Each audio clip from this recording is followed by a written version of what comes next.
This short lecture will introduce you to an important metabolic pathway, so let us begin.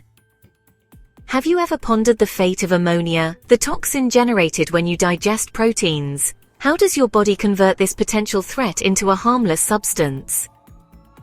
Enter the urea cycle, also known as the Ornithine Cycle. When proteins are broken down, they release nitrogen in the form of ammonia. Ammonia is highly toxic, particularly to brain cells.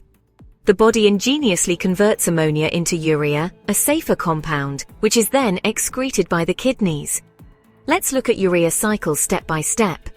Step 1. In the mitochondria of liver cells, ammonia combines with carbon dioxide, facilitated by the enzyme carbamoyl phosphate synthetase 1, or CPS1.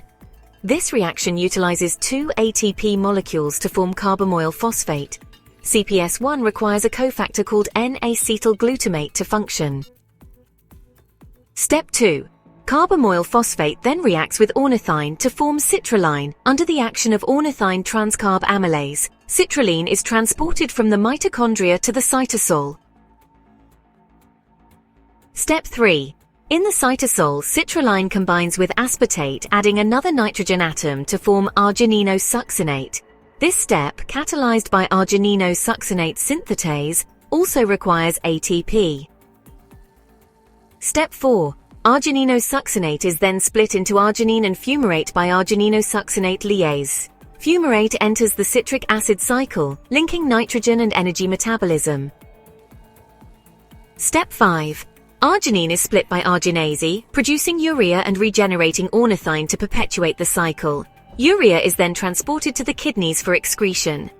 To summarize: inputs: ammonia, CO2, aspartate, and 3-ATP.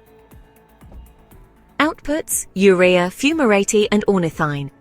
This entire process primarily occurs in the liver, with mitochondria and cytosol playing key roles. Why is this important? Any disruption in this cycle can lead to hyperammonemia, a serious condition. Genetic disorders like OTC deficiency highlight the critical nature of this cycle. The urea cycle exemplifies your body's biochemistry at work, safeguarding you daily. From detoxifying ammonia to integrating with other metabolic processes, it is a fundamental life-sustaining mechanism. If you found this information valuable, please like, subscribe, and stay tuned for our next exploration into metabolic disorders. Continue exploring, stay curious, and check out our weekly podcast on various health topics.